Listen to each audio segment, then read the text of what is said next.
ইতিমধ্যে ভিসার অ্যাপ্লিকেশন করেছেন। আজকের ভিডিওটা তাদের জন্য যারা নর্মালি দেখা যায় যে অনেকে একদম লাস্ট মুহূর্তে এসে ভিসা পায়। তো আমি কথা বলবো ডি ভিসা নিয়ে।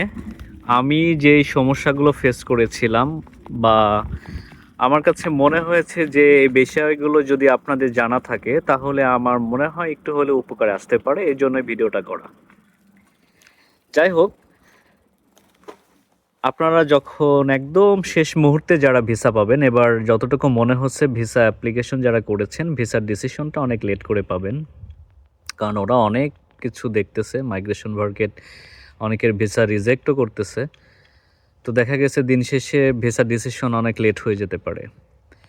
এই কারণে আমি যেটা গতবার ফেস করেছিলাম, আমি নিজেও অনেক লেট করে ভিসা ডিসিশনটা পাই, যার কারণে আমার ডি ভিসা নিয়ে আসতে হয়েছে।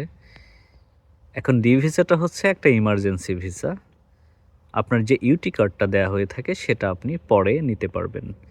এটা হতে পারে ঢাকা থেকে, হতে পারে সুইডেন থেকে। তো যারা ডি ভিসা নিয়ে আসবেন তারা নর্মালি সুইডেনে আসার পরেই এটা নিয়ে থাকেন, যেহেতু এটা ইমার্জেন্সি ভিসা। আপনি এটা আসতেও তো 10-12 দিন সময় লাগে ঢাকায় সুইডেন থেকে। তো আমার যে প্রবলেমটা হয়েছিল, আমি আসলে অত কিছু বুঝি নাই। আমি যখন সুইডেনে পৌঁছে যাই, আমার যে ইউটি কার্ডটা এটা বাংলাদেশে চলে যায়। যদিও আমি 2 দিন আগেই জানতে পারি এই ইউটি কার্ডটা বাংলাদেশে পৌঁছে গেছে, কিন্তু আমি ঢাকা এম্বাসিকে বারবার মেল করার পরেও আমাকে ওইটা দেয়নি। দ্যাট মিন্স আমাকে অ্যাপয়েন্টমেন্ট দেয়নি ওটা নেওয়ার জন্য। এটা খুবই দুঃখজনক আসলে। কিন্তু আমার কাছে মানে আমি আপনাদেরকে যে ইনফরমেশনটা দেওয়ার জন্য আর কি, আপনারা যখনই ডি ভিসার অ্যাপ্লাই করবেন আপনারা হচ্ছে সরাসরি এম্বাসিকে মেল করে দিবেন অথবা মাইগ্রেশন মার্কেটকে যে আমি আমার ইউটি কার্ডটা সুইডেন থেকে নিতে চাই, এবং কোথা থেকে নেবেন বা কোন ভার্সিটিতে যাচ্ছেন ডিটেলস বলে দিবেন। তাহলে যেটা হবে, আপনি সুইডেনে পৌঁছানোর পরে ইউটি কার্ডটা ওখান থেকে 1-2 দিনের মধ্যে নিয়ে নিতে পারবেন। এতে করে আপনার সবচাইতে বড় যে সুবিধাটা হবে, ইউটি কার্ডটা ছাড়া আপনি পার্সন নাম্বার করতে পারবেন না, যেটা সুইডিশ আইডি কার্ড নামে পরিচিত। এই সুইডিশ আইডি কার্ড না হলে আপনার ব্যাংক আইডি করা সম্ভব না।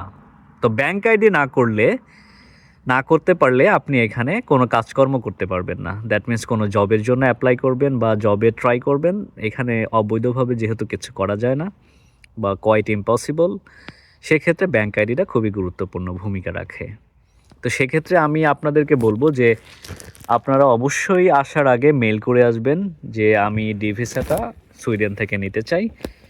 আমার ক্ষেত্রে যেটা হয়েছিল, আমি মিনিমাম 1 মাস সময় লেগে গেছিলো। আমি ওদেরকে জানাইছি মাইগ্রেশন মার্কেটে গিয়ে, ওরা আবার ঢাকা এম্বাসিকে মেল করছে। সময়ের যে একটা বিড়ম্বনা, এটা আমি ফেস করছি আর কি। আমার সাথে যারা আসছিল সবার থেকে প্রায় শেষের দিকেই আমি ইউটি কার্ডটা হাতে পাই, এবং আমার ব্যাংক আইডি করতেও অনেক সময় লেগে যায়, যার কারণে হয়তো জব খোঁজা বা সেখানে অ্যাকাউন্ট নাম্বার দেয়া, এগুলাতে একটু সমস্যা ফেস করতে হয়েছে। সুতরাং যারা ডি ভিসা নিয়ে আসবেন তারা এই জিনিসগুলো একটু খেয়াল রাখবেন। আশা করি আপনাদের সুইডেন জার্নি অনেক শুভ হোক, সেই দোয়া কামনা করে এই মেসেজটা আপনাদের জন্য।